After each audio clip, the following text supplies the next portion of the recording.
السلام عليكم ورحمة الله وبركاته.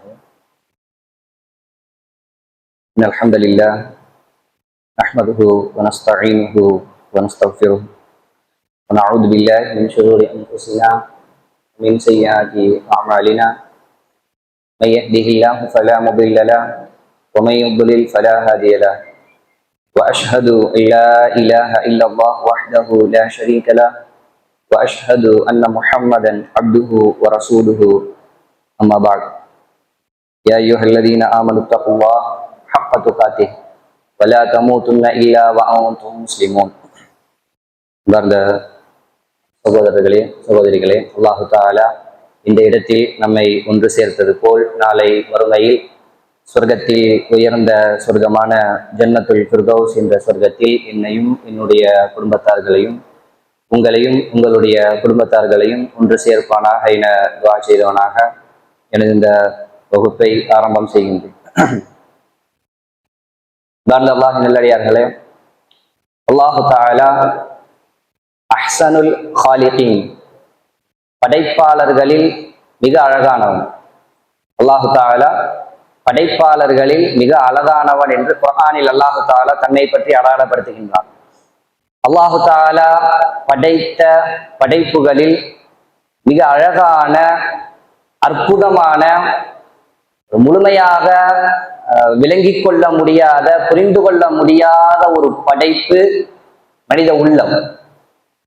மனிதனை அல்லாஹு தஆலா மிக அழகான படைப்பாக படைத்திருப்பதாக குர்ஆன்ல அல்லாஹு தஆலா சொல்லி காட்டுறான். அதிலேயும் மனிதனுடைய உள்ளத்தை அல்லாஹு தஆலா ஒரு ஆச்சரியமான படைப்பாக படைத்திருப்பதாக குர்ஆன் ஹதீஸுடைய செய்திகளை நாம் படிக்கும் போது தெரிஞ்சுக்கலாம். இந்த உள்ளம் இருக்குதானே, எண்ணங்களுடைய பிறப்பிடம். எண்ணம் என்பது மார்க்கத்தினுடைய அடிப்படை. நம்முடைய எண்ணம் என்பது இன்னமல் அஅமாலு பின்னிய்யா. நம்முடைய செயல்கள் எந்த ஒரு செயலாக இருந்தாலும், நன்மையான செயலாக இருந்தாலும் சரி, பாவமான செயலாக இருந்தாலும் சரி, அவை அனைத்தும் இறைவனிடத்தில் போய் சேர்வது அந்த மனிதனுடைய எண்ணம் எப்படி அப்படிங்கிற அடிப்படையில தான். ஒரே மனிதர், ரெண்டு பேர் ஒரே அமரா செய்யறாங்கன்னு வைங்க. உதாரணத்திற்கு ரெண்டு பேரும் உமரா செய்யறாங்க. ஒரே அளவுக்கான பொருளாதார செலவு தான், ஒரே நேர செலவு தான், ஒரே அளவுக்கான உடல் உழைப்பு தான். ஆனால் இவருடைய எண்ணத்தின் அடிப்படையில அல்லாஹ்விடத்துல அந்த அமல் உயர்ந்த இடத்துல இருக்கு. மற்றொருடைய தவறான எண்ணம், மோசமான எண்ணம், இஹ்லாசுடைய குறைபாடு, இந்த காரணத்தினால அந்த அமல் கண்ணுக்கு தெரியாத மாதிரி அல்லாஹ் தஆலா ஆக்கிடுவான். இதெல்லாம் காரணம் இந்த எண்ணத்தினுடைய அடிப்படையில. இந்த எண்ணம் பிறக்கக்கூடிய இடம்தான் மனிதனுடைய உள்ளம். இந்த எண்ணத்தினுடைய பிறப்பிடம், ஈமானுடைய தங்குமிடம் உள்ளம். மார்க்கத்தினுடைய எங்க மார்க்கம் ஆரம்பிக்குது அப்படின்னா, ஈமான் கொண்டவர்கள் என்றால் செயல்கள் எல்லாம் செய்வதற்கு முன்னாடி அவங்கள்ட்ட நம்பிக்கை சரியா இருக்கணும். எந்த அமல்கள் செய்வதாக இருந்தாலும் சரி, அதற்கு முன்னாடி அவர்கிட்ட உள்ளத்துல அந்த நம்பிக்கை சரியாக இருக்கணும். இந்த நம்பிக்கையினுடைய தங்குமிடம், ஈமானுடைய தங்குமிடம் இந்த உள்ளம். ஆக இந்த உள்ளத்தை பத்தி குர்ஆனும் ஹதீஸும் நிறைய விஷயங்கள் நமக்கு சொல்லி காட்டுவதை நம்ம குர்ஆன் ஹதீஸுடைய செய்திகளை படிக்கும்போது தெரிஞ்சுக்கலாம். முதலாவதா, பொதுவாக இந்த உள்ளம் என்றால் என்ன? பொதுவாக உள்ளத்தை படைத்த இறைவன் என்னவெல்லாம் அதை பத்தி சொல்லி காட்டுறான் அப்படின்னு பார்த்தோம்னா, அல்லாஹ்வுடைய தூதர் ஒரு செய்தியில் அழகா சொல்றாங்க, மஸலுல் கல்ப், இந்த உள்ளம் எப்படிப்பட்டது அப்படின்னா மஸலுர் ரீஷா. மஸலுல் கல்ப், இந்த உள்ளம் என்பது மஸலுர் ரீஷா, அதாவது துகல்லிபுஹர் ரியாஹு ஃபீ ஃபுலாத். பாலைவனத்துல அடிச்சுக்கிட்டு அங்கிட்டும் இங்கிட்டுமாக பறந்து கொண்டிருக்கக்கூடிய ஒரு இறகு போலதான் மனிதனுடைய உள்ளம். ஒரு இறகு இருக்கா இல்லையா, ஒரு பறவையினுடைய லேசான ஒரு இறகு. அந்த இறகு பாலைவனத்துல கிடந்தா அது எப்படி அந்த காற்றுக்கு அங்கிட்டும் இங்கிட்டுமாக போய்கிட்டு வந்துகிட்டு இருக்குமோ, அந்த மாதிரிதான் மனிதனுடைய உள்ளம் என்பது. அதை ஒரு நிலையில் மனிதனால கொண்டு வந்து நிறுத்த முடியாது. இன்னைக்கு இரவு நாளையில இருந்து நான் சரியாக ஃபஜ்ர் தொழுகையை தொழணும்னு நினைச்சிட்டு ஒரு மனிதன் சரியான எண்ணத்தோடு முழுமையான ஆசையோடு படுப்பான். ஃபஜ்ருக்கு தொழுகைக்கு எந்திரிக்கிறதுக்கு முன்னாடியே அந்த உள்ள மாறிடும், அந்த எண்ணம் மாறிடும். எதற்காக என்கின்ற சிந்தனை அவனுக்கு வந்துடும். அவன் சரியாதான் யோசிச்சான், உண்மையான ஆசைதான் அது, இஹ்லாஸான ஆசைதான் அது. நாளையில இருந்து நான் தொழுகையில சரியா இருக்கணும் என்பது அவனுடைய உண்மையான ஆசைதான். ஃபஜ்ருடைய நேரத்தை அடைவதற்கு முன்னால் அந்த உள்ள மாறிடும். அந்த உள்ளம் அதற்கு முன்னாடி பழைய நிலைமைக்கு எப்படி இருந்துச்சோ அந்த இடத்துக்கு வந்துடும். இந்த மாதிரி உள்ளங்கள் மாறிக்கொண்டே இருக்கு. அதை ஒரு நிலையில் வைக்க முடியாது என்று அல்லாஹ்வுடைய தூதர் சொல்லக்கூடிய இந்த செய்தியிலிருந்து நம்மளால புரிஞ்சுக்க முடியுது. அதே மாதிரி அல்லாஹ்வுடைய தூதர் சொல்றாங்க, லம்மா சவ்வரல்லாஹு ஆதம ஃபில் ஜன்னah, அல்லாஹு தஆலா ஆதம் அலைஹிஸ்ஸலாம் அவர்களை சொர்க்கத்தில் படைக்கும் போது அவர்களுக்கு ரூஹ் ஊதப்படுவதற்கு முன்னாடி அல்லாஹு தஆலா ஆதம் அலைஹிஸ்ஸலாம் அவர்களை படைத்திருக்கின்றான். இன்னும் ரூஹ் ஊதப்படவில்லை. அந்த நிலையில ஃபஜஅல இப்லீசு யதூஃபு பிஹி, இப்லீஸ் ஆதம் அலைஹிஸ்ஸலாம் அவர்களை அப்படியே சுத்தி வர்றான். ஆதம் அலைஹிஸ்ஸலாம் படைக்கப்பட்டிருக்காங்க, ஆதம் அலைஹிஸ்ஸலாம் அவர்களை சுத்தி வர்றான்.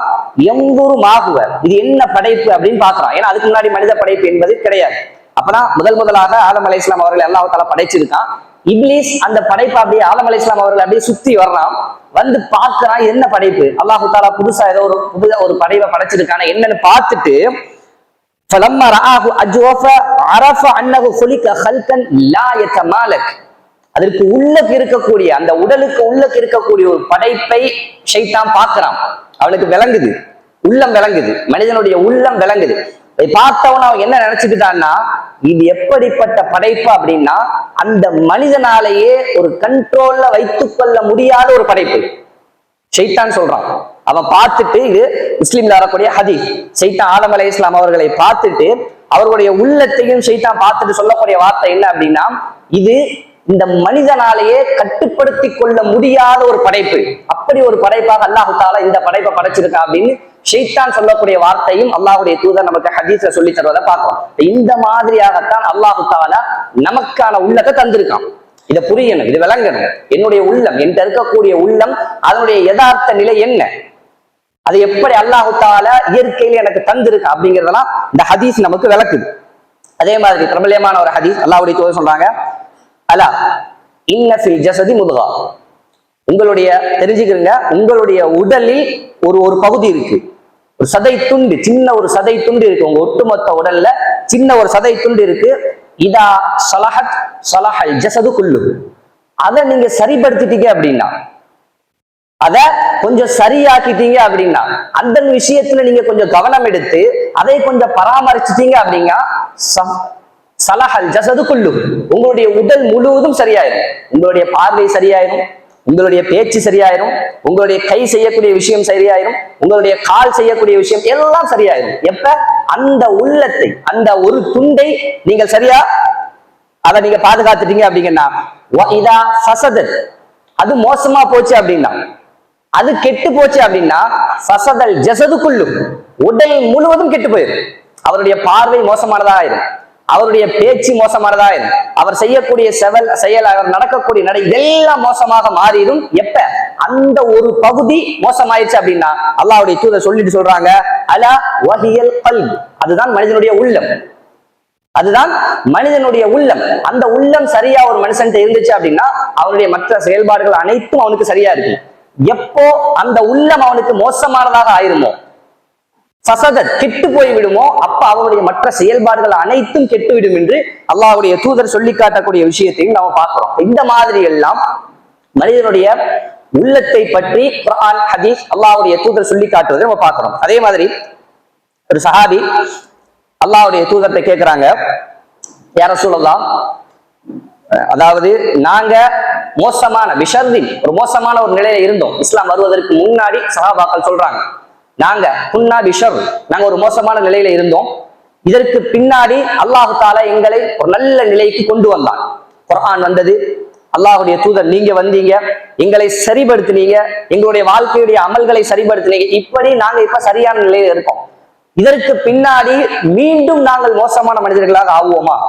மனிதர்களுடைய நிலையை கேட்கிறாங்க. அல்லாஹ்வுடைய தூதர் சொல்றாங்க, ஆமா, மீண்டும் உங்களுக்கு ஒரு மோசமான ஒரு நிலை ஏற்படும். மறுபடியும் ஒரு நல்ல நிலை ஏற்படுமா? ஆமா, மறுபடியும் ஒரு நல்ல நிலை ஏற்படும். மறுபடியும் மோசமான ஒரு நிலை ஏற்படும் அல்லாஹ்வுடைய சொல்லிட்டு சொன்னாங்க, மனிதர்களில் சிலர் வருவாங்க. மனிதர்கள பிற்காலத்துல சில மனிதர்கள் வருவாங்க. அவர்கள் எப்படிப்பட்டவர்கள்னா, அவர்களுடைய உள்ளம் ஷைத்தானிய உள்ளமாக இருக்கும், உடல் மனிதனுடைய உடலாக இருக்கும். மனுஷன்தான், ஆதம் அலைஹிஸ்ஸலாமுடைய சமுதாயத்தில் கடைசியாக வரக்கூடிய அல்லாஹ்வுடைய தூதருடைய சமுதாயத்தில் வரக்கூடிய மனுஷன் தான்.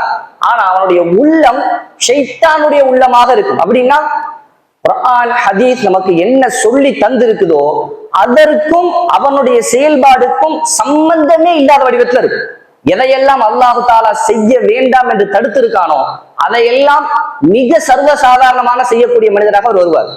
எதையெல்லாம் அல்லாஹ்வுடைய தூதர் செய்ய வேண்டாம் என்று தடுத்திருக்காங்களோ அந்த விஷயங்களை எல்லாம் மிக சர்வசாதாரணமாக செய்யக்கூடிய நிலையில அப்படி ஒரு மனிதர்கள் எல்லாம், இந்த மாதிரியான உள்ளம் கொண்ட மனிதர்கள் எல்லாம் பிற்காலத்துல வருவாங்க அப்படின்னு அல்லாஹ்வுடைய தூதர் சொல்லக்கூடிய செய்தி நம்ம பார்க்கிறோம்.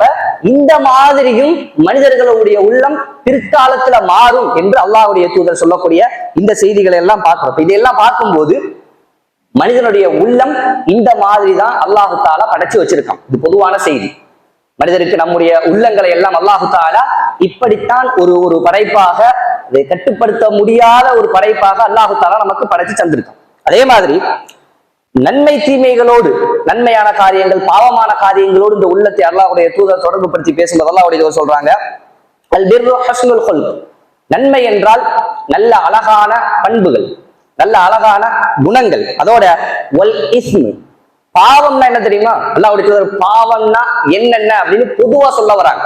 இது பாவம், இது பாவம், மது பாவம், விபச்சாரம் செய்வது பாவம், வட்டி வாங்குவது பாவம், இப்படி ஒவ்வொன்றா சொல்லாம பொதுவாக பாவம் என்றால் என்ன, அதுக்குடைய வரையறை என்ன அப்படின்னு அல்லாஹ்வுடைய தூதர் சொல்ல வரும்போது, மா ஹாக ஃபீ ஸத்ரிக், உங்களுடைய உள்ளங்களை எந்தெந்த செயல்கள் எல்லாம், எந்தெந்த விஷயங்கள் எல்லாம் அது செய்யும் போது அந்த உள்ளத்தை உறுத்துமோ அதெல்லாம் பாவம். எந்த ஒரு விஷயத்தை நீங்க பார்க்கும்போது, எந்த ஒரு விஷயம் உங்களோட நாவல இருந்து பேசும்போது, அல்லது எந்த ஒரு விஷயத்தை நீங்க செய்யும் போது உங்களுடைய உள்ளம் உறுத்துமோ அதெல்லாம் பாவம். அல்லாஹ்வுடைய தூதர் நன்மை பாவங்களையும் உள்ளத்தோடு தொடர்பு படுத்தி சொல்றாங்க. அந்த விஷயங்கள் எல்லாம் உங்களுக்கு பாவம். அதே மாதிரி எந்தெந்த விஷயங்களை எல்லாம் நீங்க செய்யறத பிறர் பார்க்க கூடாதுன்னு நினைப்பீங்களோ அதெல்லாம் பாவம். நீங்க செய்யறத, நீங்க பேசுறத, எந்தெந்த விஷயங்களை எல்லாம் மத்தவங்க பார்க்க கூடாதுன்னு நீங்க எந்த விஷயங்களை எல்லாம் நினைப்பீங்களோ, இது வேற யாரும் பார்க்க கூடாது, இது வேற யாருக்கும் தெரிஞ்சிடக்கூடாது, இது என் ஃப்ரெண்டுக்கு தெரிஞ்சிடக்கூடாது, இது என் சொந்தக்காரங்களுக்கு தெரிஞ்சிடக்கூடாது, இது தூரத்துல இருக்க அந்த பக்கத்து வீட்டுக்காரங்களுக்கு தெரிஞ்சிடக்கூடாதுன்னு எந்த விஷயங்களை நீங்கள் மறப்பீங்களோ அந்த விஷயங்களும் பாவம் என்று அல்லாஹ்வுடைய தூதர் நம்ம உள்ளத்தோடு நம்முடைய பாவத்தை தொடர்பு படுத்தி சொல்லக்கூடிய விஷயத்தை நம்ம பார்க்கிறோம். சரிங்களா? இந்த மாதிரியும் நம்முடைய பாவங்கள்னா என்ன என்பதையும் அல்லாஹ்வுடைய தூதர் நம்முடைய உள்ளத்தோடு தொடர்பு படுத்தி தான் சொல்றாங்க. அடுத்ததாக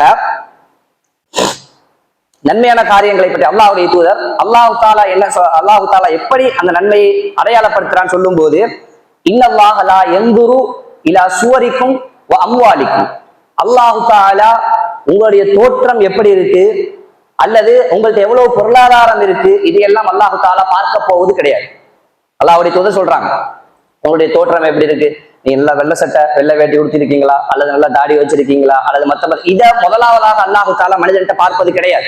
அதே மாதிரி அவன்கிட்ட எவ்வளவு பொருளாதாரம் இருக்கு என்பதையும் அல்லாஹ் தாலா பார்ப்பது கிடையாது. வலாக்கின் யன்துரு இலா குலூபிக்கும் வ அஅமாலிக்கும், அல்லாஹ் தாலா முதல்ல பார்ப்பது அவருடைய உள்ளத்தை, இரண்டாவதுதான் அஅமாலிக்கும் அவருடைய செயல்களை. அவர் எப்படி என்ன செய்யறாரு, அவருடைய வணக்க வழிபாடுகள் எப்படி இருக்கு, அவருடைய பேச்சு எப்படி இருக்கு, அவருடைய நடத்தை எப்படி இருக்கு என்பதையும் அல்லாஹ் தாலா பார்ப்பான். ரெண்டாவது தான் அவருடைய செயல்களை பார்ப்பதாக அல்லாஹ்வுடைய தூதர் சொல்றாங்க.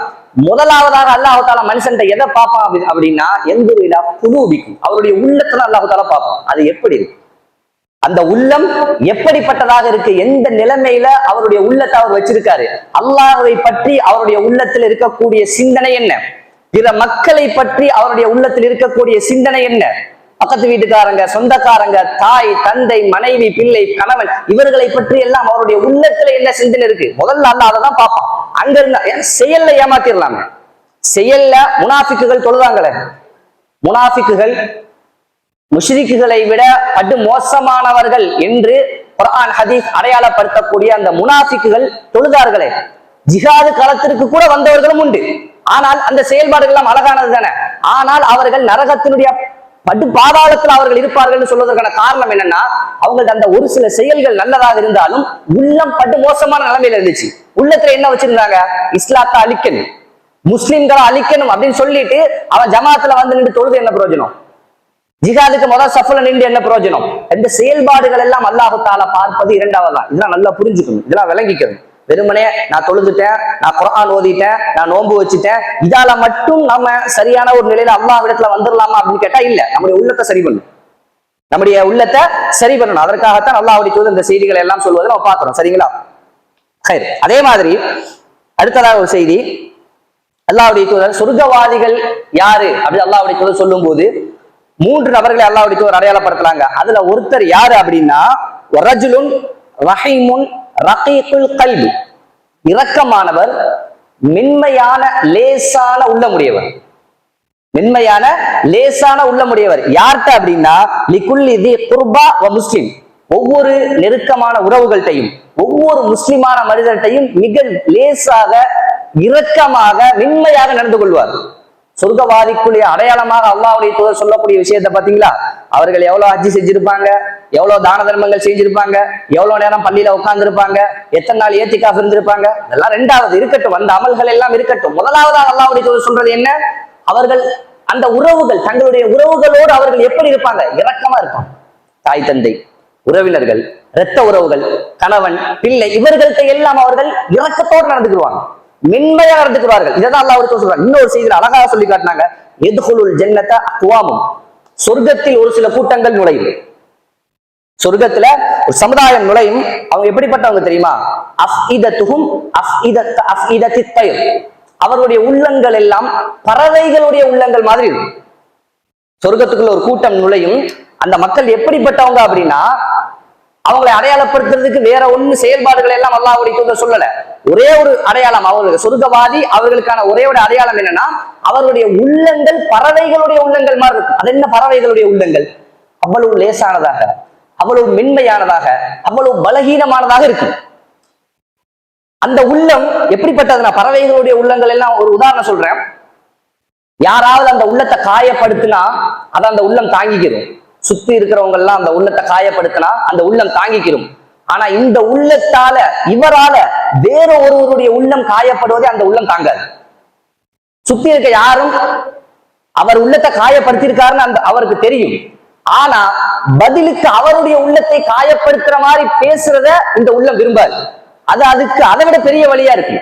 அவங்க காயப்படுத்துறதா இந்த உள்ளத்துக்கு ஒரு வலி ஏற்பட்டிருக்குமே, அந்த வலியை விட இவரால மத்தவங்க காயப்படும் போது இவருக்கு ஏற்படுற வலி அதை விட பெருசா இருக்கும். இதுதான் பறவையினுடைய உள்ளம். அல்லாஹ்வுடைய தூதர் சொல்லக்கூடிய பறவையினுடைய உள்ளம் என்று அல்லாஹ்வுடைய தூதர் அடையாளப்படுத்துறது இதுதான். இப்படிப்பட்டதாக அந்த உள்ளம் இருக்கும். இதெல்லாம் வெறுமனே அமல்களோடு தொடர்புடைய விஷயம் அல்ல. தொழுகையை சரி செஞ்சிடலாம், நோன்பை சரி செஞ்சிடலாம், குர்ஆன் ஓத பழவிடலாம், சரிங்களா? பொருளாதாரம் என்றால் ஹஜ் உம்ரா செஞ்சிடலாம். உள்ளத்தை சரி செய்வது என்பது பெருசு. உள்ளத்தை சரி செய்வது என்பது பெருசு. அதை பிற மக்களோடு என்னுடைய உள்ளத்தை நான் எப்படி சரியான முறையில் வைத்துக் கொள்வது என்பது, அதற்காக போராடுவது, அதற்காக முயற்சி செய்வது என்பது பெரிய விஷயம் என்பதை நாம் நல்ல முறையில் புரிந்து கொள்ள வேண்டும். சரிங்களா? இதெல்லாம் பொதுவாக அல்லாஹ்வுடைய தூதர் உள்ளம் சம்பந்தமாக சொல்லக்கூடிய விஷயங்கள். எப்படியெல்லாம் உள்ளங்கள் இருக்கு, அது அமல்களோடு எப்படி தொடர்புடையதா இருக்கு, எப்படிப்பட்ட உள்ளங்கள் உடையவர்கள் எல்லாம் சொர்க்கத்திற்கு போகக்கூடிய மனிதர்களாக இருப்பார்கள் என்பதையெல்லாம் அல்லாஹ்வுடைய சொல்லக்கூடிய விஷயங்கள் எல்லாம் பார்த்தோம். அடுத்ததா தனிப்பட்ட ஒவ்வொருவருடைய உள்ளம் சம்பந்தமாக குர்ஆன் ஹதீஸ் பேசுது. இது பொதுவாக உள்ளம்னா என்னன்ற பொதுவான விஷயங்கள். தனிப்பட்ட மனிதர்கள் என்னுடைய உள்ளம் எப்படிப்பட்டது என்பது சம்பந்தமாக குர்ஆன் ஹதீஸ் சொல்லி தரக்கூடிய விஷயங்கள் எல்லாம் பார்க்கிறோம். உள்ளத்துடைய நிலைகளாக ஒரு 3 நிலைகளை குர்ஆனும் ஹதீஸும் சொல்லி தருது. மனிதன்னா அவன்கிட்ட இந்த 3 வகையான உள்ளங்கள் உடைய மனிதர்கள் உண்டு.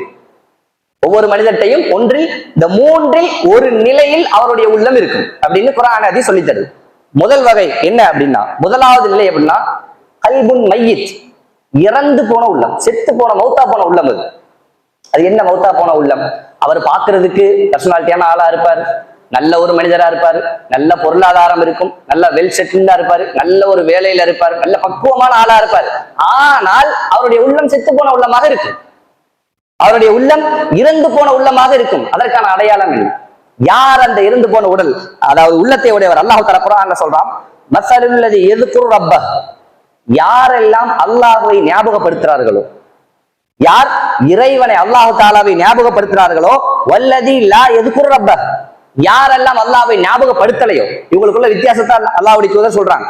யார் அல்லாஹ்வை ஞாபகப்படுத்துறாரோ, யார் அல்லாஹ்வை ஞாபகப்படுத்தலையோ, இவங்களுக்கு உள்ள வித்தியாசத்தை அல்லாஹ் எப்படி சொல்றாங்கன்னா, மஸலுல் ஹய் வல் மையித், அல்லாஹ்வை ஞாபகப்படுத்தக்கூடியவர்கள் உயிரோடு இருப்பவர்கள், அல்லாஹ்வை ஞாபகப்படுத்தாதவர்கள், அல்லாஹ்வுடைய சிந்தனையை வரவழைக்காதவர்கள் இறந்து போனவர்கள் என்று அல்லாஹ் தஆலா சொல்றான். எந்த ஒரு உள்ளத்துல இறைவனை பற்றிய சிந்தனை வந்து போகலையோ, ஒவ்வொரு நேரத்துல ஒவ்வொரு தருணத்துல அல்லாஹ்வை பற்றிய அந்த எண்ணம் அந்த யோசனை எந்த உள்ளத்துக்கு வந்து போகலையோ அந்த உள்ள மௌத்தா போனது. அது எப்படிப்பட்ட ஒரு வாழ்க்கையை இந்த உலகத்துல வாழ்ந்தாலும் சரி, அந்த மனிதன் எப்படிப்பட்ட ஒரு முழுமையான வாழ்க்கையை இந்த உலகத்துல வாழ்ந்தாலும் சரி, அவருடைய உள்ளம் இறந்து போன உள்ளம். அல்லாஹ்வுடைய சிந்தனை அந்த உள்ளத்துல எப்பயும் வந்துகிட்டே இருக்கணும். நம்முடைய உள்ளத்துல அல்லாஹ்வுடைய சிந்தனை எப்பயும் வந்துகிட்டே இருக்கணும். அதுதான் அந்த உள்ளம் உயிரோடு இருக்குன்னு அர்த்தம். அதெல்லாம் இந்த உள்ளம் உயிரோடு இருப்பதற்கான அர்த்தம். எப்ப அந்த சிந்தனை இல்லாம போச்சோ, ஒவ்வொரு நேரங்கள்ல ஒவ்வொரு தருணங்கள்ல எப்ப அல்லாஹ்வுடைய யோசனை நமக்கு வராம போச்சோ, இந்த உள்ளம் இறந்து போச்சுன்னு அர்த்தம். இது அல்லாஹ்வுடைய நமக்கு சொல்லி காட்டக்கூடிய விஷயம். இமாம் இப்னுல் கய்யிம் ரஹிமஹுல்லாஹ் அவங்க சொல்றாங்க, இறந்து போன உள்ளம்னா என்ன, அதனுடைய தன்மை எப்படி இருக்கும் அப்படின்னா, ஃபர்ஸ்ட் வல்லதி லா யஅரிஃபு ரப்பஹ், அதற்கு இறைவனை பற்றி அல்லாஹ்வை பற்றி எதுவும் தெரியாது. இதான் செத்து போன உள்ளத்துக்கான முதல் அடையாளம். யாருக்கு அல்லாஹ்வை பற்றி தெரியலையோ, படைத்த ரப்புல் ஆலமீனை பற்றி யாருக்கு தெரியலையோ, அவர் ஒரு மௌத்தா போன நடமாடும் ஒரு பிணம். அது அவரு எப்படிப்பட்ட மனிதராக இருந்தாலும் சரி, எப்படி மதிக்கப்படக்கூடிய மனிதராக இருந்தாலும் சரி, அது ஒரு நடமாடும் பிணம். அது சந்தேகம் இல்லை. அவங்க சொல்றாங்க முதல் அடையாளம் அந்த இறந்து போன உள்ளத்துக்கு என்னன்னா, அதுக்கு அல்லாஹ்வை பத்தி அல்லாஹ்னா யாருன்னு கேட்டா சொல்ல தெரியாது. அல்லாஹ்னா யாருன்னு சொல்லுங்க, அல்லாஹ்னா யாரு சொல்ல தெரியாது. ஒரு காஃபிர் என்ன பதில் சொல்லுவாங்களோ அதே பதில் தான் நம்மள்ட்ட இருக்கு. என்ன பதில்? அவர்கள் முஸ்லிம்களுடைய இறைவன். அல்லாஹ் யாரு? முஸ்லிம்களுடைய இறைவன். இந்த பதில ஒரு காஃபிரும் சொல்லுவாங்களே, யஹூதி சொல்லுவான், நசராணி சொல்லுவான், மஜூசி சொல்லுவான், எல்லாரும் சொல்லுவான் இந்த பதில. அல்லாஹ்னா யாருன்னா, நான் ஒரு முஸ்லிம், நான் ஒரு முஃமின், என் கையில குர்ஆன் இருக்கு, என்னால குர்ஆனை படிக்க முடியுது, என்னால ஹதீஸை படிக்க முடியுது. என்னுடைய பதில் என்ன? என்னுடைய பதில் அங்க எப்படி இருக்கணும்? அல்லாஹ்வை அப்படி விளங்கப்படுத்துற மாதிரி இருக்க வேணாமா? அல்லாஹ்னா யாரு? அவன் படைப்புகள்ல எப்படி, அவன் அடியார்கள்ட்ட எப்படி, அவனுடைய விதி சம்பந்தமாக அவன் எப்படி, குர்ஆன் வசனங்கள் சம்பந்தமாக இப்படி அல்லாஹ்வை பற்றி எனக்கு சொல்ல தெரியணும், ரப்ப பத்தி எனக்கு பேச தெரியணும், என்னுடைய உள்ளத்துல அவனை பத்தின விஷயம், இதெல்லாம் ஒரு உள்ளம் உயிரோடு இருப்பதற்கான அடையாளம். இந்த விஷயங்கள் எல்லாம் உள்ளத்துல இருக்கணும். முதல் விஷயம், அந்த ரப்ப பத்தி அவனுக்கு தெரியாது. அப்படி இருந்தா அது ஒரு இறந்து போன உள்ளம். அது அவருக்கு சொல்லக்கூடிய முதல் விஷயம்.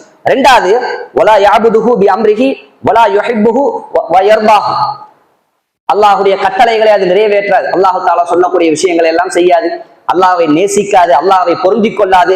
இந்த நிலையில் இருக்கக்கூடிய உள்ளம் தான் அது. பல் ஹுவ வாகிஃபுன் மஅ ஷஹ்வாத்திஹி வ லذாத்திஹி, அதனுடைய உள்ளத்துக்கு எதெல்லாம் விருப்பமானதாக அந்த மனோயிச்சை எதையெல்லாம் அவருக்கு தூண்டுமோ அதையெல்லாம் செய்து கொண்டு வாழ்ந்திருக்கக்கூடிய உள்ளம் தான் இறந்து போன உள்ளம்.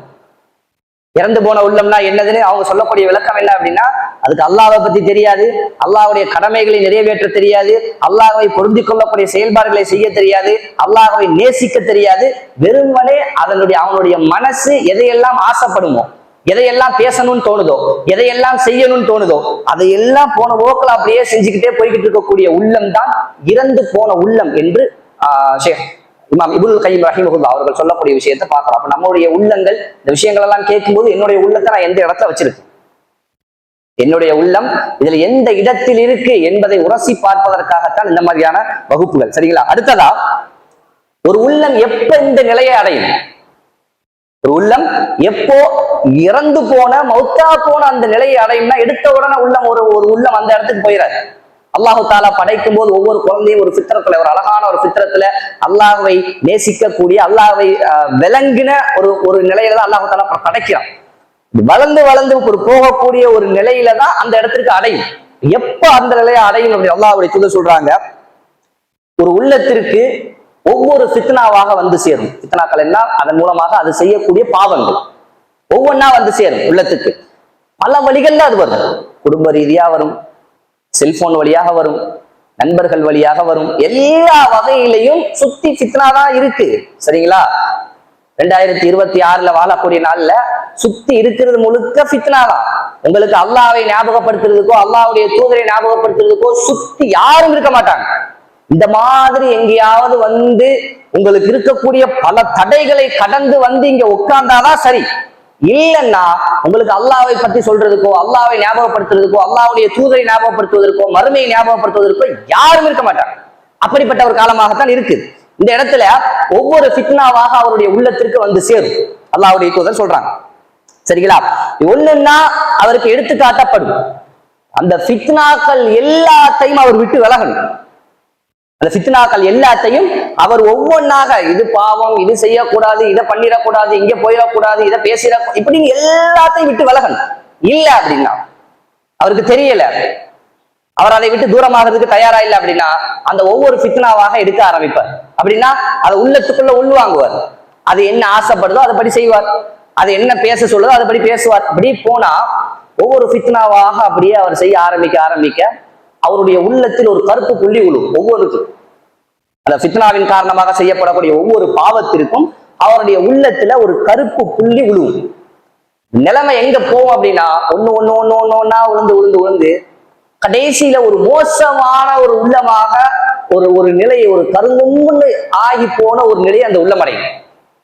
அந்த உள்ளம் ஒவ்வொன்றாக கருப்பா சேர்ந்து அந்த உள்ளத்துல நல்ல பகுதி என்றே ஒன்று இல்லாத இடத்திற்கு அந்த உள்ளம் மாறும். அந்த உள்ளத்தை அல்லாஹ்வுடைய தூதர் எப்படி சொல்றாங்கன்னா, லா யாரிஃபு மஅரூஃபன் வலா யுன்கிரு முன்கரா. அதற்கு எந்த ஒரு நன்மையும் விளங்காது, எந்த ஒரு பாவமும் விளங்காது. இது ஒரு நன்மை, இதை செய்யுங்க அப்படின்னு அதுக்கு புரியாது. இது ஒரு பாவம், இதை நீங்க செய்யாதீங்க அப்படின்னு அதுக்கு தெரியாது. என்ன பாவம், ஏன் புறம் பேசாதீங்க அப்படின்னா என்ன, யாரு பேசல, இப்ப ஏன் பேசக்கூடாது, இது உள்ளம் போச்சுன்னு அர்த்தம். இது உள்ளம் புறம் பேசுறேன் என்ற அந்த பாவம் இருக்கு. ரெண்டாவது, இல்லாம இருந்தா அது சிறந்த நிலை. இல்ல இருக்கு அப்படின்றாலும் முதல்ல இருக்கிறத ஏத்துக்கணும், அத பாவங்கிறத ஏத்துக்கணும். அதை விட்டுட்டு வியாக்கியானம் பேசணும்னு வைங்களா, யாரு இப்ப புறம் பேசல, எல்லாரும் தான் பேசுறாங்க, இங்க போனாலும் பேசுவாங்க, என்ன பத்தினா அவங்க அன்னைக்கு அவங்க பேசுனாங்க, இப்படி பேசிச்சுன்னு வைங்களா, அந்த உள்ளம் மௌத்தா போச்சுன்னு அர்த்தம். அந்த உள்ளம் மௌத்தா போன உள்ளம் அர்த்தம். எந்த உள்ளம் உயிரோட இருக்கு, பாவத்தை செஞ்சாலும் அந்த பாவத்தை ஏத்துக்கணும். ஆமா இது பாவம் தான், என்கிட்ட இந்த பாவம் இருக்கு, இதை விட்டு நான் தூரமாகணும்னா இப்படி அந்த உள்ள ஏத்துக்குச்சுன்னு வைங்களேன், அதுல ஒரு ஒளி மிச்சம் இருக்குன்னு அர்த்தம். அதுல ஒரு ஒளி, இந்த பாவம் செஞ்சாலும் திரும்ப அந்த பாவத்துக்காக மன்னிப்பு கேட்கணும், அந்த பாவத்தை செஞ்சதுக்காக அல்லாஹ்வுக்கு ஒரு நன்மையான காரியத்தை செஞ்சிடணும். திரும்ப அந்த பாவம் வந்தாலும் பரவாயில்ல, திரும்ப மன்னிப்பு கேட்கணும், திரும்ப அதற்கு பகரமா ஒரு நன்மையான காரியத்தை செய்யணும். திரும்ப அந்த பாவம் இது திரும்ப நடந்தாலும் பரவாயில்ல, மௌத்தார் வரைக்கும் செஞ்சுக்கிட்டே இருக்கும். ஒண்ணு அந்த பாவத்தை விட்டு தூரமாகணும், இல்லைன்னா மௌத்தார வரைக்கும் இதே ப்ராசஸ் இருந்துட்டு தான் இருக்கணும்.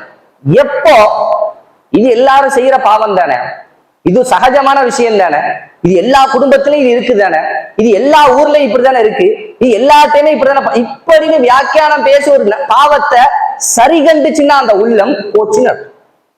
அந்த உள்ளம் இறந்து போன நிலைக்கு வந்துருச்சுன்னு அர்த்தம். அல்லாஹ்வுடைய சொல்றாங்க, ஒவ்வொரு பாவமாக வந்து சேர அந்த உள்ளம் இப்படி ஒரு இறுகி போன ஒரு நிலைக்கு வரும், இப்படி ஒரு இறுகி போன நிலைக்கு வரும். அதே நேரத்துல இந்த மாதிரியான ஃபித்னாக்கள் உள்ளத்துக்கு வந்து சேரும்போது, பாவமான விஷயங்கள் உள்ளத்துக்கு வந்து சேரும்போது அது ஒவ்வொன்றா அப்படியே விளக்கிக்கிட்டே வந்துச்சு அப்படின்னா, அப்படி விளக்க ஆரம்பிச்ச இந்த காலத்துல எதையும் நீங்க செய்ய முடியாது, எங்கேயும் போகக்கூடாது, எதையும் பேசக்கூடாது, எல்லாத்தையும் ஒதுக்கிட்டு தான் நீங்க இருக்கணும். ஈமானை பாதுகாக்கணும் அப்படின்னா குர்ஆன் ஹதீஸும் எப்படி வாழ சொல்லுதோ அப்படி முழுமையாக வாழணும். அப்படின்னா வரக்கூடிய எல்லாமே ஃபித்னா தான். உங்களுக்கு வந்து சேரக்கூடிய அனைத்துமே ஒரு பாவத்தின் பக்கம் உங்களை திருப்பக்கூடிய ஃபித்னா தான். அதை விட்டு எல்லாத்தையும் விட்டு தவிரக்கூடியதாக அல்லாஹ்வுக்கு ஒரு அழகிய சொன்னாங்களா இல்லையா? ஒரு மனிதனுடைய அவன் ஒரு பிற்காலத்துல ஒரு காலம் வரும், அந்த காலத்துல அவர் தன்னுடைய ஈமான பாதுகாக்கிறது என்பது, தன்னுடைய ஈமானை பாதுகாத்துக் கொள்வது என்பது நெருப்பு கட்டி அப்படி கையில புடிச்சுக்கிட்டு இருக்கிற மாதிரி. அவர் தன்னுடைய ஈமான பாதுகாக்கிறது நெருப்பு கங்கு இருக்கா இல்லையா, அந்த கங்க கையில வச்சிருக்கிற மாதிரி. அதை விட்டுறவும் முடியாது, பிடிச்சிட்டு இருக்கவும் முடியாது. கையில பிடிச்சிருந்தாலும் சுடும், விட்டுட்டாலும் குஃபுர், ஈமான் போயிடும். அந்த நிலைமையில ஒருத்தர் கையில அந்த கங்க வச்சிருக்கும் போது எப்படி வேதனையோட பிடிச்சிட்டு இருப்பாரோ அப்படித்தான் எதிர்காலத்துல ஈமானை பாதுகாப்பதற்காக முஃமின்கள் போராடுவார்கள். அந்த ஒரு காலத்துக்கு வந்தாச்சு, அந்த ஒரு காலத்துலதான் இருக்கு. இப்படி இருக்கக்கூடிய கட்டத்துல பாவங்களை விட்டு தூரமாகணும் அப்படின்னா எல்லா விஷயங்களும் குர்ஆன் ஹதீஸ் எனக்கு எதையெல்லாம் பாவம்னு சொல்லுது, எதையெல்லாம் செய்யக்கூடாதுன்னு சொல்லுது, எதையெல்லாம் பேசக்கூடாதுன்னு சொல்லுது, எங்கெல்லாம் போகக்கூடாதுன்னு சொல்லுது, யாரோடெல்லாம் பழகக்கூடாதுன்னு சொல்லுது, இப்படி பெரிய லிஸ்ட் குர்ஆன் ஹதீஸ்ல இருக்கு. அதெல்லாம் நான் தெரிஞ்சுக்கணும், அதையெல்லாம் விட்டு தூரமாகணும். அப்பதான் இந்த எனக்கு வரக்கூடிய ஃபித்னாக்களை விட்டெல்லாம் நான் தூரமாக முடியும். அல்லாஹ் அடுத்து சொல்றாங்க, அப்படியே ஒவ்வொன்றாக தடுத்து வர வர அப்படியே உள்ளத்தில் ஒரு வெள்ளை புள்ளி விடும். அப்படியே வளர்ந்து வளர்ந்து வந்து கடைசியில் அது ஒரு ஒளிமிக்க முழுமையான உள்ளமாக அந்த உள்ளம் மாறும் என்று அல்லாஹ்வுடைய தூதர் சொல்லக்கூடிய செய்தியை நம்ம பார்க்கிறோம். சரிங்களா? இந்த நிலைக்கு இறந்து போன ஒரு உள்ளத்துடைய நிலைக்கு எப்ப வரும் அப்படின்னா, இந்த மாதிரி பாவங்கள் கூட கூட கூட ஒவ்வொரு பாவமாக அப்படியே ஏத்திக்கிட்டு போக போக போக சர்வசாதாரணமா அந்த பாவங்களை செய்யக்கூடிய நிலைக்கு வந்ததற்கு பிறகு அந்த உள்ளம் முழுமையாக அந்த நிலைக்கு வந்துருச்சு அப்படின்னா, அது வரைக்கும் கொஞ்சம் உறுத்தலா செஞ்ச பாவத்தை தைரியமா செஞ்சிடும். அது வரைக்கும் கொஞ்சம் பயந்து பயந்து செஞ்ச விஷயங்களை எல்லாம் தைரியமா செஞ்சிடும்.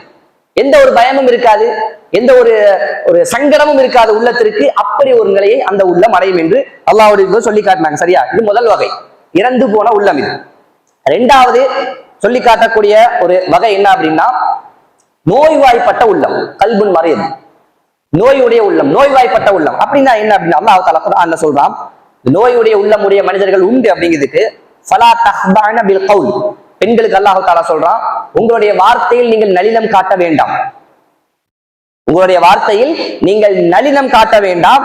ஃபயத்மா அல்லதி ஃபீ கல்பிஹி மர்த், யாருடைய உள்ளத்தில் நோய் இருக்குதோ, யாருடைய உள்ளத்தில், எந்த ஆணுடைய உள்ளத்தில் தவறான எண்ணம் இருக்குதோ அவருடைய உள்ளத்துல அந்த நோயை அதை அதிகப்படுத்தி. நீங்கள் யாரிடத்திலும் குலைந்து பேச வேண்டாம். அந்த வார்த்தை நோயுடைய ஒரு ஆணிடத்துல உங்களுடைய வார்த்தை, அந்த வார்த்தை அமைந்தால் அவருடைய இந்த நோயை அதை அதிகப்படுத்திடும். வகுல்ன கௌலம் மஅரூஃபா, சரியான தெளிவான வார்த்தையை, எந்த வார்த்தையை பேசணுமோ அதை மட்டும் பேசுங்கன்னு மார்க்கம் சொல்லுது. நீங்கள் ஒரு இலகுவாக இனிமையாக ஒரு கனிவோடு பேசக்கூடிய ஒரு நபராக இருக்கலாம். அந்நிய ஆணிடத்தில் போகும்போது அந்த வார்த்தைகள் ஷார்ப்பா ஸ்ட்ராங்கா இருக்கணும். இதுன்னா இதுதான், அஸ்ஸலாமு அலைக்கும்னா வலைக்கும் சலாம், இருக்கா இல்லையானா ஆமா இல்ல, அவ்வளவுதான், இதோட நிக்கணும். அந்நிய ஆண்கள்கிட்ட வார்த்தை, மற்றபடி உங்க பெண்கள்கிட்டயோ அல்லது மகரமான ஆண்கள்கிட்டயோ பேசும்போது நீங்க எப்படி பேசுவீங்களோ அப்படி பேசிக்கலாம். அந்நிய ஆண்களிடத்தில் என்று போகும்போது அல்லாஹ் தஆலா சொல்லக்கூடிய இந்த கட்டளை தான், இதுன்னா இது, அவ்வளவுதான், அவங்கள்ட்ட அப்படி பேசிக்கொள்ளுங்கள். இல்லைன்னா நீங்கள் பேசக்கூடிய ஆணிடத்தில் உள்ளத்துல நோய் இருந்துச்சு அப்படின்னா உங்களுடைய வார்த்தை அவருடைய அந்த நோயை அதிகப்படுத்திடும். தவறான சிந்தனைகள், தவறான எண்ணங்களுக்கு எல்லாம் அவரை அந்த கொண்டு போய் அல்லாஹ் தஆலா சொல்றான். இது நோயுடைய உள்ளம் உண்டு என்பதற்கு அல்லாஹ் தஆலா சொல்லக்கூடிய வார்த்தை. இதை பத்தி என்ன ஒரு வசனத்துல, கல்லா பல் ரான அலா குலூபிஹிம், அவர்களுடைய உள்ளங்கள் துருப்புடிச்சு போச்சுன்னு சொல்றாங்க.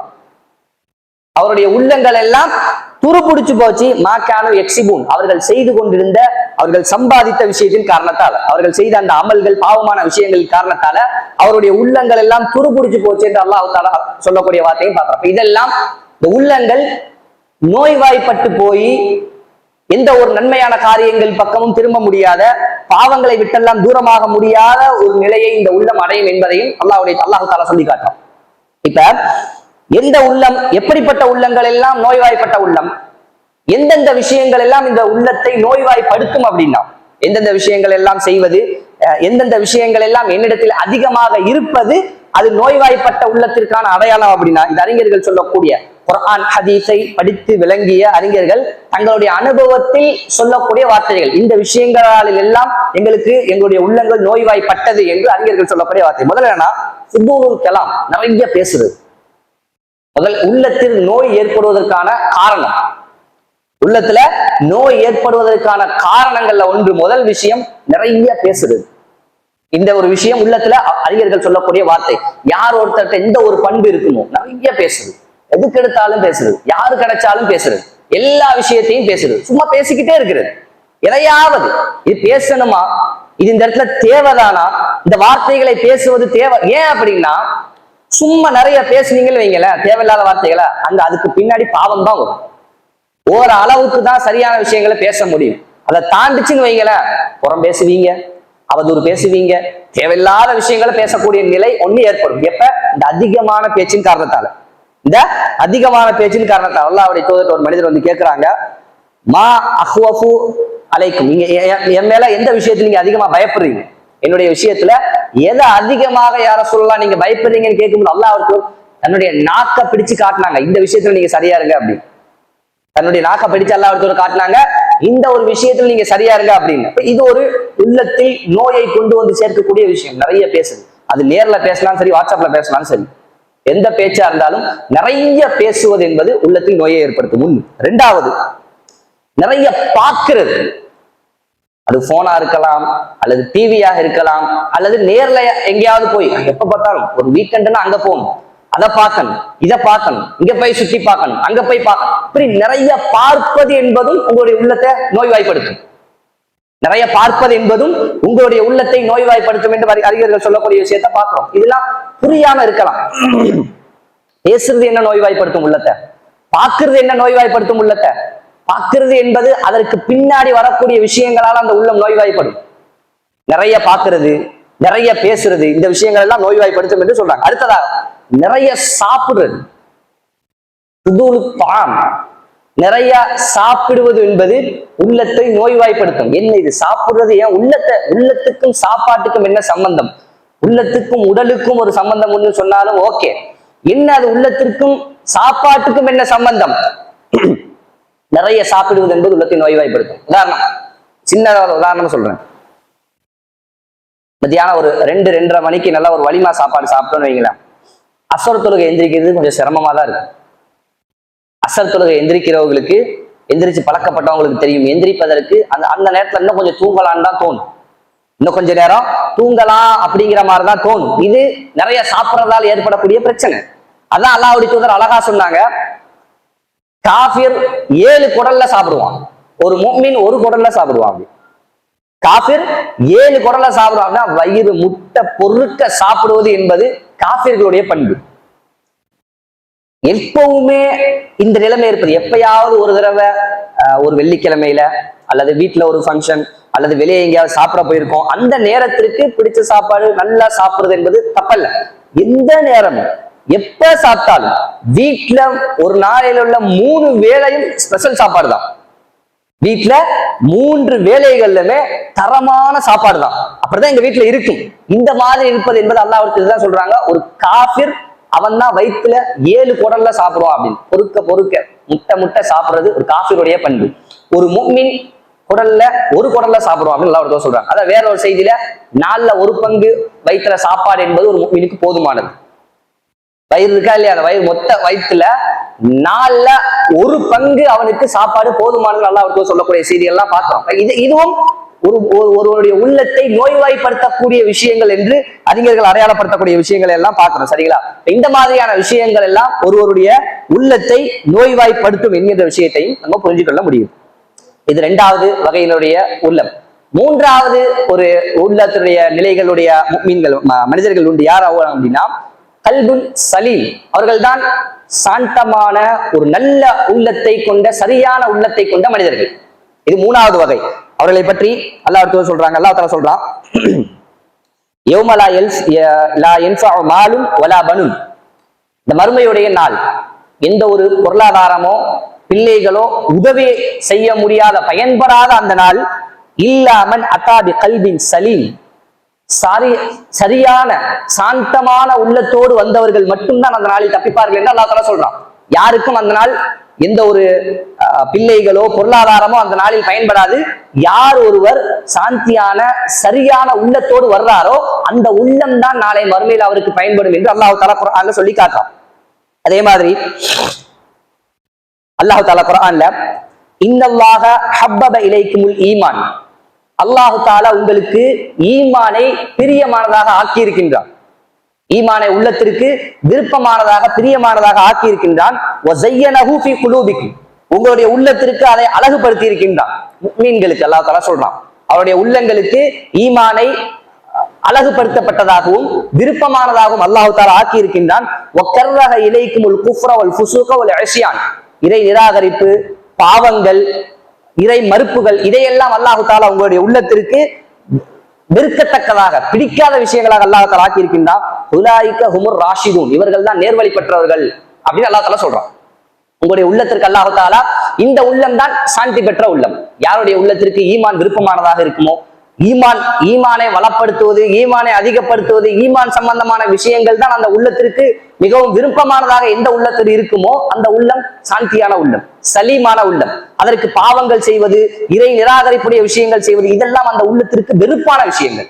இந்த உள்ளம் தான் சாந்தியான உள்ளம் என்று அல்லாஹ் தஆலா அடையாளப்படுத்தி காட்டுகின்றான். இந்த உள்ளத்திற்கான அடையாளம் என்ன அப்படின்னா, எந்த உள்ளம் இந்த சலீமான உள்ளமாக இருக்கு அப்படின்னா முதல் விஷயம் அது அல்லாஹ்வை முழுமையாக அந்த உள்ளம் நேசிக்கும். அந்த உள்ளத்திற்கு இந்த உலகத்திலேயே மற்ற விஷயங்கள் எதையும் விட முதலாவதாக விருப்பமானதாக அந்த உள்ளத்திற்கு அல்லாஹு தாலா இருப்பான். அந்த உள்ளத்துல இரண்டாவதாக அல்லாஹ்வுடைய தூதர் இருப்பார்கள். மூன்றாவதாக அல்லாஹையும் அல்லாஹ்வுடைய தூதரையும் நேசித்து வாழக்கூடிய மனிதர்கள் இருப்பாங்க, சஹாபாக்கள் இருப்பாங்க, அதுக்கப்புறம் வாழ்ந்த மனிதர்கள் இருப்பாங்க. இதுதான் அந்த உள்ளத்திற்கு உச்சகட்டத்துல நேசத்திற்குரியதாக இருக்குமானால் அந்த உள்ளம் சாந்தி பெற்ற உள்ளம். மற்ற மனிதர்கள் எல்லாம் தாய் தந்தையாக இருக்கலாம், கணவன் மனைவியாக இருக்கலாம், பிள்ளைகளாக இருக்கலாம், எல்லாம் இரண்டாம் பட்சம். அது எல்லாமே இரண்டாம் பட்சம். முதலாவதாக அந்த உள்ளத்திற்கு அல்லாஹு தாலா இருப்பான், விருப்பமானவனாக நேசத்திற்குரியவனாக அல்லாஹு தாலா இருப்பான். அதற்கு அடுத்ததாக அல்லாஹ்வுடைய இப்படி யாருடைய உள்ளம் இருக்குமோ அந்த உள்ளம் சாந்தி பெற்ற உள்ளம்.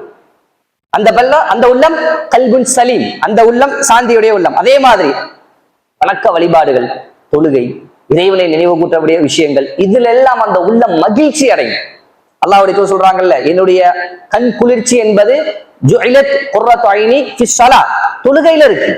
அது அல்லாஹ்வுடைய தூதருடைய அந்த உள்ளம் கல்புன் சலீம், சாந்தியுடைய உள்ளம். ஏன் தொழுகையில எனக்கு கண் குளிர்ச்சி இருக்குன்னு சொல்றாங்க, எனக்கு ஒரு நிம்மதி வேணும்னா எனக்கு தொழுகையில தான் அது கிடைக்கும்னு சொல்றாங்க. அந்த மாதிரி வணக்க வழிபாடுகளில் ஒரு உள்ளம் மகிழ்ச்சி அடைந்தால் அந்த உள்ளம் சாந்தியான உள்ளம். அல்லாஹ்வுக்கு கட்டுப்படக்கூடிய விஷயங்கள், ஒரு பாவத்தை உள்ளம் செய்யணும்னு நினைக்கும் போது அந்த பாவத்தை செய்யக்கூடாதுன்னு போராடி அந்த உள்ளம் தவிர்ந்து கொள்வதில் மகிழ்ச்சி அடையும். ஒரு உள்ளத்துக்கு அந்த ஒரு ஃபித்னாவுடைய சிந்தனை வரும், ஒரு பாவமான சிந்தனை வரும். அந்த நேரத்துல அந்த பாவத்தை விடுவதற்கு அந்த உள்ளம் போராடும்ல, அந்த போராட்டத்தில் அந்த உள்ளம் மகிழ்ச்சி காணும். பாவத்தை விடுவதற்கு போராடக்கூடிய அந்த போராட்டத்தில் அந்த உள்ள மகிழ்ச்சி காணும். அல்லாஹ்வுக்கு செய்யக்கூடிய வணக்க வழிபாடுகளில் அந்த உள்ள மகிழ்ச்சி காணும். இந்த மாதிரி இருக்கக்கூடிய உள்ளம் தான் சாந்தி பெற்ற உள்ளம் என்று அல்லாஹ்வுடைய தூதர் சொல்லக்கூடிய செய்திகளை எல்லாம் நம்ம பார்த்தோம். சரிங்களா? அப்ப இந்த மாதிரியான 3 நிலைகளை குர்ஆனும் ஹதீஸும் மனிதர்களுடைய உள்ளங்களை சொல்லி காட்டுவதை நம்ம பார்க்கிறோம். இறந்து போன உள்ளம், நோய்வாய்ப்பட்ட உள்ளம், மூன்றாவதாக சாந்தி அடைந்த நிம்மதியான உள்ளம் என்றும் சொல்லி காட்டுவதை நம்ம பார்க்கிறோம். சரிங்களா? அடுத்ததா இந்த உள்ளங்களில் ஷைத்தான் நுழையக்கூடிய ஒரு சில இடங்கள் உண்டு. நாம் செய்யக்கூடிய பாவங்கள் அனைத்துமே ஷைத்தான் நுழைவதால் செய்யக்கூடிய பாவங்கள் தான். ஆனா அந்த பாவங்கள் எல்லாம் அந்த பாவத்தோட முடிஞ்சிடும்.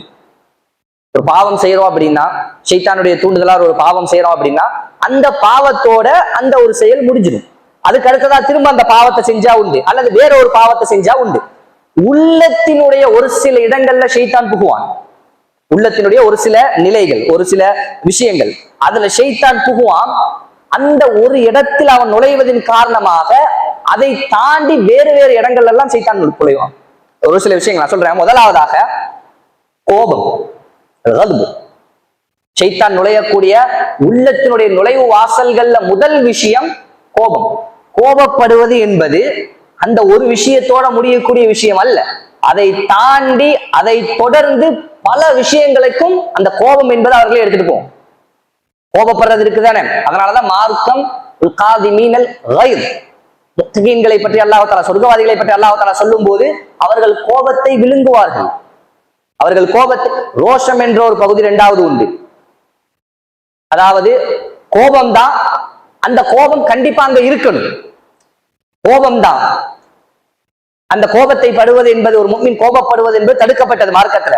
ஒரு சில இடங்கள் உண்டு, அந்த இடத்துல அவன் கோபப்பட்டுதான் ஆகணும். கோபப்பட்டாதான் அவன் முஃமின். அந்த இடத்துல கோபப்படாம இருக்கக்கூடாது. அப்படி ஒரு சில இடங்களும் உண்டு. அப்படி ஒரு சில இடங்களும் உண்டு. குடும்பத்துல மானக்கேடான விஷயத்தை பாக்குறான். ஒரு ஆணுக்கு கோபம் வரணும், வராட்டா அவனை மார்க்கம் அத்தையூஸ்னு சொல்லுது. இவனை அல்லாஹ் தஆலா நாளை மறுமையில பார்க்க மாட்டான்னு சொல்லுது.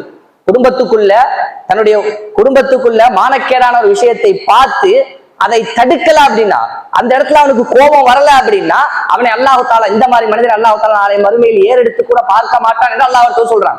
இந்த இடத்துல கோபம் வரணும். மற்ற இடங்களில் எல்லாம், எந்த இடத்துல எல்லாம் பொறுமையாக இருந்து கொள்ள முடியுமோ, எந்த இடங்களெல்லாம் சகிப்புத்தன்மையோடு இருந்து கொள்ள முடியுமோ அந்த இடங்களில் எல்லாம் முடிஞ்ச அளவுக்கு கோபத்தை அடக்கி கொள்வது என்பது ஒரு முஃமினுடைய பண்பு. அதை கோபத்தை வெளிப்படுத்தணும் அப்படின்னா, அதுக்கு அந்த இடத்துல ஷைத்தானுக்கு கட்டுப்பட்டு கோபப்பட்டோம் அப்படின்னா அது வேற வேற மற்ற விளைவுகளை எல்லாம் அந்த கோபம் ஏற்படுத்தும். அதனாலதான் அதை ஷைத்தானுடைய உள்ளத்தில் வரக்கூடிய நுழைவு வாயில் அப்படின்னு சொல்றாங்க. 2வது மனோ இச்சைகள். இது ஷைத்தானுடைய வாசல். ஒவ்வொரு மனிதனுக்கும் அவனுக்குடைய மனோ இச்சை உண்டு. அந்த மனோ இச்சையை ஷைத்தான் தூண்டிக்கொண்டே இருப்பான். ஒவ்வொரு விஷயமாக ஒவ்வொருத்தனுக்கும் ஒவ்வொரு இடம் உண்டு. வழிகெடுப்பதற்கு என்பது ஒவ்வொருத்தருடைய உள்ளத்திலையும் ஷைத்தானுக்கு வேற வேற விஷயங்கள் உண்டு. ஒருத்தருக்கு பேச்சா இருக்கலாம், ஒருத்தருக்கு வேற ஏதாவது சினிமாவாக இருக்கலாம், வேறொருத்தருக்கு இன்னொரு விஷயம், வேறொருத்தருக்கு இன்னொரு விஷயம். இப்ப ஒவ்வொருத்தருக்கும் அவருடைய மன இச்சைக்கு ஏற்ப ஷைத்தானுக்கு அந்த இடம் தெரியும். அதற்கு ஏற்றாற் போல ஷைத்தான் அந்த இடத்துக்குள்ள வந்துகிட்டே இருப்பான், ஒவ்வொரு விஷயமாக நுழைஞ்சுக்கிட்டே இருப்பான். அந்த இடங்களில் எல்லாம் அவர் அந்த விஷயங்களை விட்டு தூரமாகணும். இல்லைன்னா அதன் காரணமாக நிறைய பாவங்களை அவர் செய்யக்கூடிய விஷயங்கள் ஏற்படும். அதே மாதிரி பொறாமை, இது ஒரு ஷைத்தானுடைய நுழைவாயில் என்று அறிஞர்கள் சொல்றாங்க. உதாரணமா யூசுப் அலைஹிஸ்ஸலாமுடைய வரலாறு எடுங்க. அந்த சகோதரர்கள் இருந்தாங்களா இல்லையா, யூசுப் அலைஹிஸ்ஸலாமை கொண்டு போய் கிணத்துல போட்ட அந்த சகோதரர்கள் இருக்காங்கல்ல, அவர்கள் இந்த ஒரு பாவத்தை தவிர வேறு எந்த பெரும் பெரும் பாவங்களை எல்லாம் அவர்களுக்கு குர்ஆன்ல அடையாளப்படுத்தல. அவர்கள் பட்டு மோசமான மனிதர்களாக இருந்தாங்க, கேவலமான காரியங்கள் எல்லாம் அவங்க செஞ்சு கொண்டிருந்தாங்க, இப்படிப்பட்ட பெரும் பாவங்கள் எல்லாம் அவங்க செஞ்சாங்க, அப்படியெல்லாம் குர்ஆன்ல வரல. அவர்கள் சம்பந்தமாக வரக்கூடிய ஒரு பாவமான காரியம் என்ன, இந்த மாதிரி யூசுப் அலைஹிஸ்ஸலாமை கொண்டு போய் கிணத்துல போட்டது. காரணம் என்ன, இந்த பாவத்தை செய்வதற்கான அடிப்படை காரணம் என்ன அப்படின்னா அவர்கள் உள்ளத்தில் வந்து அந்த பொறாமை. அது என்ன, வாப்பாக்கு அவரை மட்டும் பிடிக்குது, யூசுஃபை மட்டும் பிடிக்குது, துன்யாமீனை மட்டும் பிடிக்குது, நம்ம தானே மூத்தவங்க, நம்ம தானே முன்னாடி பிறந்தவங்க, நம்ம மேல உள்ள பாசம் அவங்களுக்கு குறைஞ்சிருச்சு, நம்ம மேல உள்ள அன்பு அவர்களுக்கு குறைஞ்சிருச்சு, குறையல அப்படி நினைச்சுக்கிட்டாங்க அவங்க.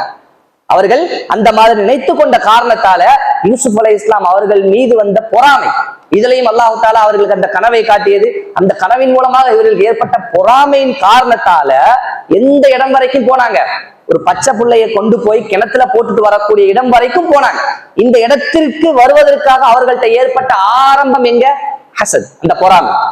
அவ்வளவு பெரிய பாவத்தை அவர்களுக்கு கொண்டு வந்து நிறுத்துவதற்கு அவர்களுக்குடைய ஆரம்ப இடம் எங்க அப்படின்னா அந்த பொறாமை. இதெல்லாம் ஷைத்தானுடைய நுழைவாயில் என்று அறிஞர்கள் சொல்லி காட்டுறாங்க.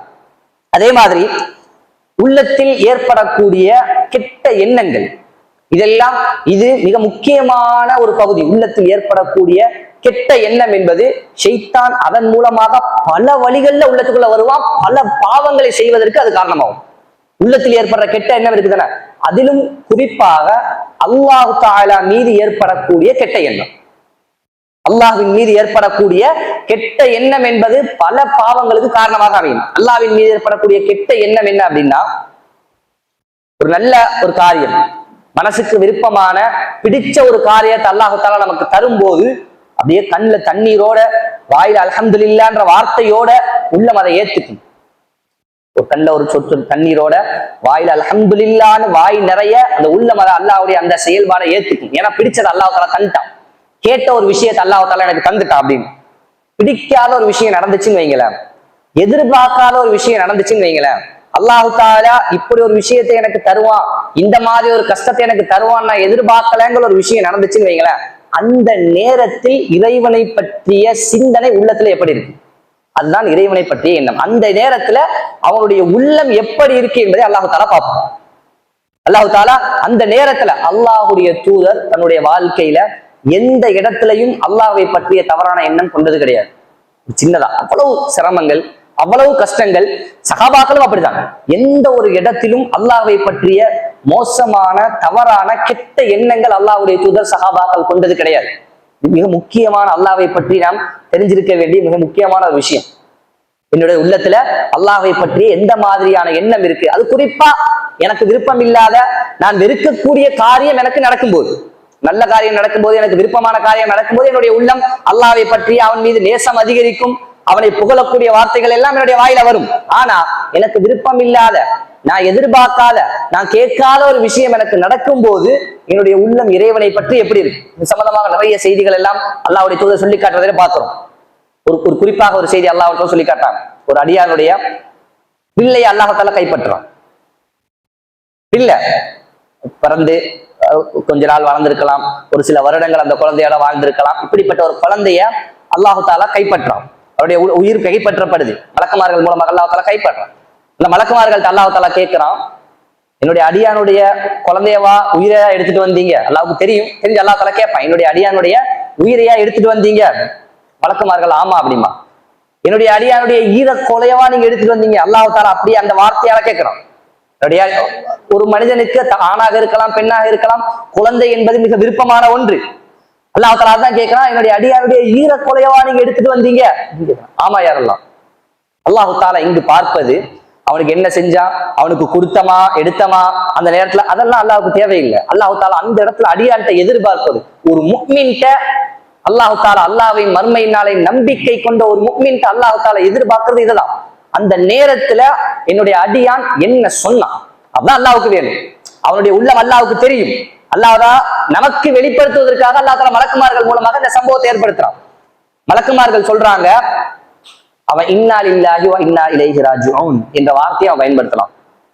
அவனுக்கு இந்த செய்தி அவனுக்கு கிடைச்ச உடனே, இப்படி ஒண்ணு நடந்துருச்சு அப்படின்னு அவனுக்கு தெரிஞ்ச உடனே அவன் சொன்ன வார்த்தை என்ன அப்படின்னா, இன்னா லில்லாஹி வ இன்னா இலைஹி ராஜிஊன். எல்லாம் அல்லாஹ்ட்ட இருந்து வந்தவன். அல்லாஹ் தாலா தந்தான் எடுத்துக்கிட்டான். அல்லாஹ் தாலா தந்தான் எடுத்துக்கிட்டான். அதற்கு பிறகு அவன் சொன்ன வார்த்தை அல்ஹம்துலில்லாஹ். எப்போ அல்லாஹ் தாலா நமக்கு மோசமான, நமக்கு பிடிக்காத காரியங்களை தரும்போது நம்முடைய உள்ளம் அதற்காக அவனை புகழுமோ, உள்ளம் ஒரு அழகான இடத்துல இருக்குன்னு அர்த்தம். தெரிஞ்சுக்கிறோம்.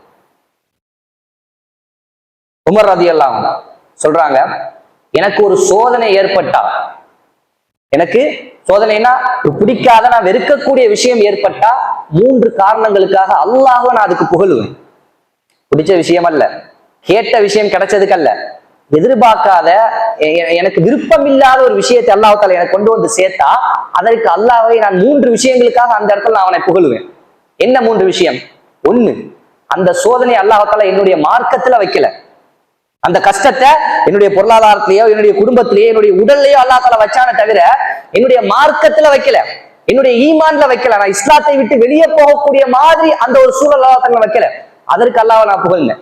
அதே மாதிரி இதை விட எவ்வளவோ பெரும் பெரும் விஷயங்கள் எல்லாம் இருக்கு. அதெல்லாம் விட சின்னதா எனக்கு ஒரு விஷயத்துல அல்லாஹ் தாலா வச்சிருக்கான். இதை விட எவ்வளவோ பெரும் பெரும் மோசமான காரியங்கள் எல்லாம் யார் யாருக்கோ என்னென்னவோ நடக்குது.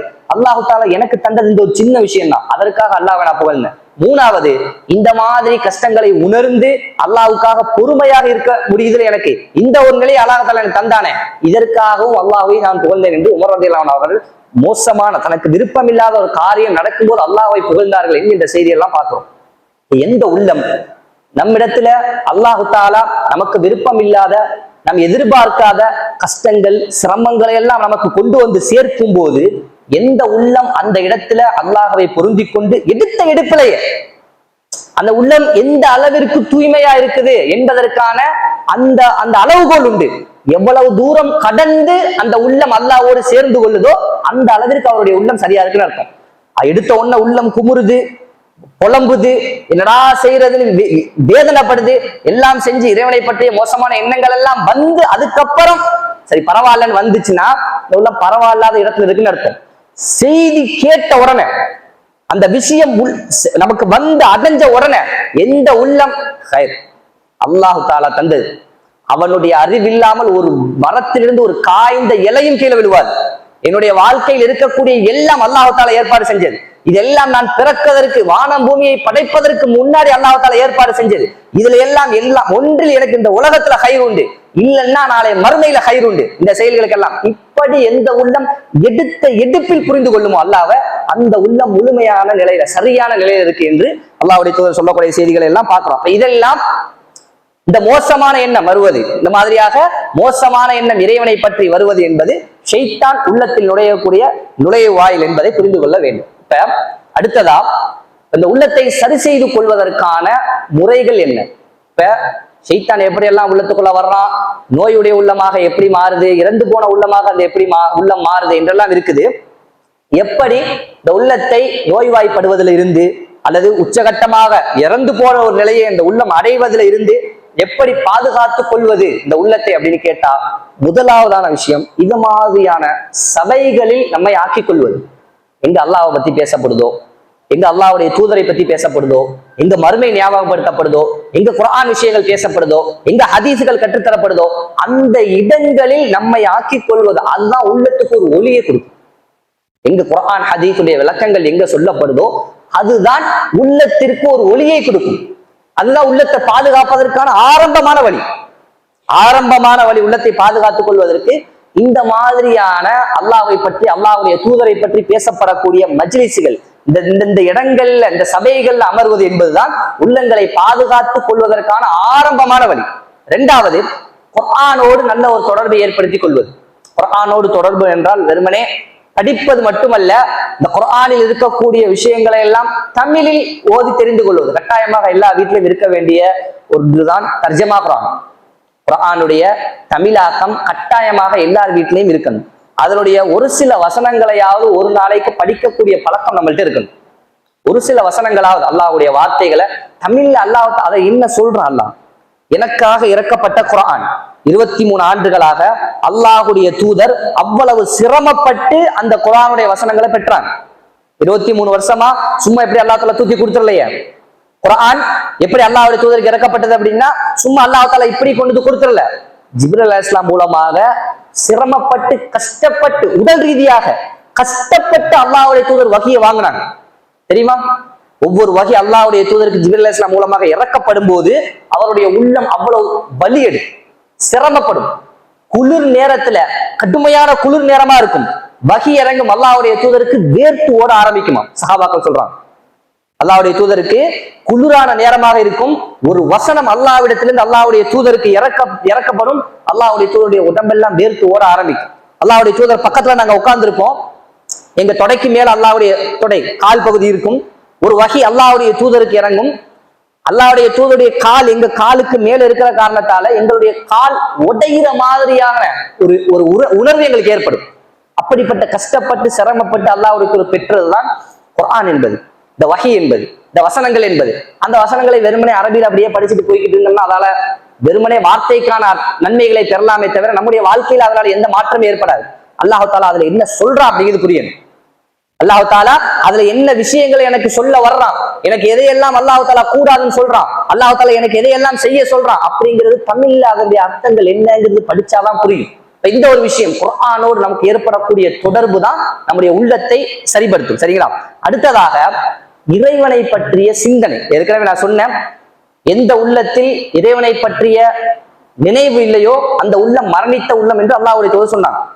இறைவனை திக்ர் செய்வது, இறைவனை திக்ர் செய்வது என்றால் வெறுமனே வார்த்தைகளில் மட்டுமல்ல, வெறுமனே வார்த்தைகளில் மட்டுமல்ல, ஒவ்வொரு நிலையிலும் அல்லாஹ்வுடைய சிந்தனை ஒரு உள்ளத்துக்கு வந்து போய்கிட்டே இருக்கு. ஒவ்வொரு நிலையிலும் நல்ல ஒரு விஷயம் நடந்தாலும் சரி, அந்த உள்ளத்திற்கு முதலாவதாக வரக்கூடிய சிந்தனை அல்லாஹ்வுடைய சிந்தனை தான் வரும். ஒரு உள்ளம் நல்ல உள்ளமாக இருக்குது என்பதற்கான அடையாளம், ஒரு நல்ல விஷயம் அவங்களுக்கு நடக்குது அப்படின்னா, அவர்கள் எதிர்பார்த்த, அவர்கள் ஆசைப்பட்ட ஒரு நல்ல விஷயம் அவர்களுக்கு நடக்குது அப்படின்னா அந்த உள்ளம் முதலாவதாக அந்த உள்ளத்திற்கு வரக்கூடிய சிந்தனை அல்லாஹ்வை பத்தி வரும். அல்ஹம்துலில்லாஹ், அல்லாஹ் தஆலா எனக்கு இதை தந்தான், அல்லாஹ்வால எனக்கு இது நடந்துச்சு, அல்லாஹ்வால எனக்கு இப்படி ஏற்பட்டுச்சு அப்படிங்கிற சிந்தனை தான் அந்த உள்ளத்துக்கு வரும். மோசமான விஷயங்கள் நடந்தாலும் அந்த உள்ளத்திற்கு முதலாவதாக அல்லாஹ்வுடைய சிந்தனை தான் வரும்.